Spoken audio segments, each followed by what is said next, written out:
Bonsoir à tous et soyez bienvenus pour cette nouvelle vidéo. Et oui, comme vous le voyez, il y a enfin mon meuble avec ce petit décor assez sympathique qui risquerait un peu de changer. Je sais que j'ai ma nouvelle figurine Hot Toys qui est là, qui je pense que je mettrai à la place de Days Menegon. Enfin bref, vous verrez bien, il y aura encore des petits trucs à changer, mais c'est déjà pas mal. Enfin, ce meuble fait vraiment plaisir, ça change, ça change grandement des cartes. Bref, juste avant que la vidéo ne commence, je tiens à remercier encore une fois Captain Hot Toys pour cette nouvelle collaboration, que je mettrai le lien de son profil et la figurine dans la description. Et pour ce 17e numéro de la collection du Geek, je vais vous présenter la magnifique figurine de Damn Toys de Aguilar, issue de Assassin's Creed.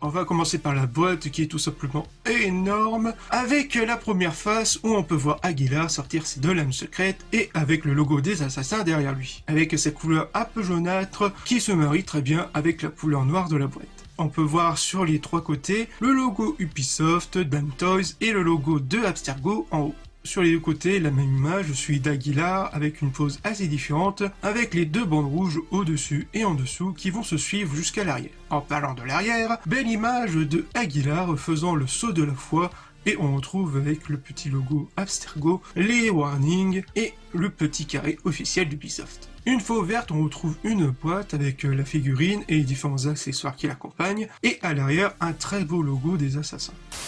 Il y a deux compartiments. La première, c'est avec la figurine qui est accompagnée de ses accessoires, comme différents mains au nombre de 8 paires, 4 paires pour la main droite et 4 paires pour la main gauche. On a le socle qui est assez stylé, qui est en plastique et qui pèse assez bien son poids. Et pourquoi un tel poids pour ce socle principal? Car tout simplement c'est pour équilibrer le poids avec la figurine, si on peut lui donner genre le saut de la foi. Et comme vous l'aurez deviné, cette autre partie-ci va se mettre juste ici, qui est beaucoup plus léger. En tout cas, c'est un magnifique socle avec une très belle réalisation, que ce soit au niveau des effets des pierres qui sont très bien réussis avec au niveau de différentes peintures, etc. En tout cas, un très beau socle. Il y a un petit cache si vous voulez cacher le petit trou pour la tige, et justement, on va revenir à la tige, qui est différent que celui de mes Hot Toys. On peut voir qu'elle est assez souple et qui donne beaucoup plus de possibilités de mouvement.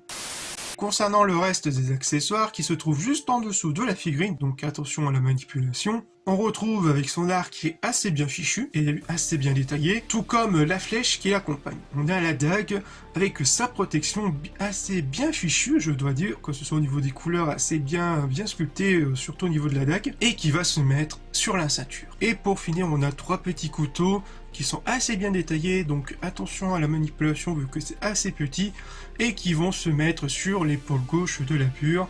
Donc attention toutefois, comme je l'ai dit à la manipulation, donc ces trois petits couteaux risqueraient de se barrer un peu, donc attention à bien les mettre, n'hésitez pas à les déplier légèrement, histoire qu'ils s'installent parfaitement.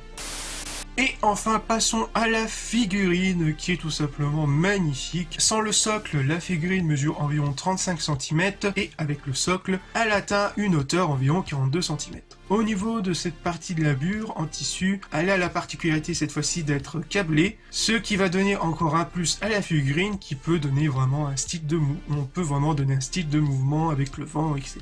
Partie en tissu et du plastique qui donne vraiment ce faux cuir qui est assez bien réussi et assez bien détaillé, que ce soit au niveau des bottes ou encore de la ceinture ou encore au niveau des lames secrètes. Et on peut voir trois petites grenades attachées à la ceinture qui est assez bien réussie. Et concernant les lames secrètes, elles se déplient tout comme la figurine d'Altair Altair, sauf que justement en parlant d'Altair, que je mettrai le lien dans la description et quelque part dans la vidéo, donc concernant Altair avec sa lame secrète, il y a un petit mécanisme assez sympa et assez bien trouvé pour sortir la lame sans risque, mais celui-ci, il n'y a pas de système, il faut juste sortir les lames avec au niveau de la pointe, donc attention à la manipulation. Même si c'est du plastique, ça fait tout de même assez mal. Concernant les mouvements, elles sont assez libres, malheureusement assez limitées, surtout au niveau des épaules avec la bure qui est beaucoup plus solide, c'est assez dommage. Concernant la tête, ça fait extrêmement bien le café, qui respecte bien le personnage du film avec sa barbe, ses cheveux qui sont assez bien détaillés, mais aussi le petit tatouage sur le côté et les traits de l'acteur Michael Fassbender, qui est assez très bien réalisé et qu'on connaît très bien. Pour conclure, c'est une très belle figurine du personnage de Aguilar issu du film Assassin's Creed, qui est très bien réalisé et qui prouve encore une fois que Dan Toys savent aussi bien réaliser de très belles figurines. Je dois dire que c'était la figurine d'Assassin's Creed la moins chère que j'ai pu trouver. Mais aussi la tenue de Aguilar qui est une de mes tenues préférées dans Assassin's Creed. Dommage que le film ne met pas plus en avant le personnage. Mais ça, c'est un autre débat. Donc si vous voulez vous la procurer, vous allez sur la Fnac et vous irez directement sur le catalogue de Captain Autos. De toute façon, je mettrai le lien direct de la figurine dans la description. Donc vous la trouverez à peu près dans les 280 €. Voilà, c'était le numéro de la collection Geeky qui finit. J'espère qu'elle vous aura plu. Et on se retrouvera la semaine prochaine, normalement, pour le 18e numéro qui va être consacré à une figurine Hot Toys. Ça sera pas du Star Wars, mais vous le verrez dans les prochains jours. Je dévoilerai sans doute le jeudi.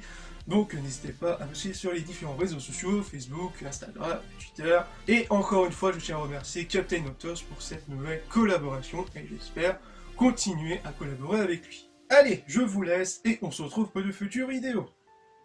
Peace!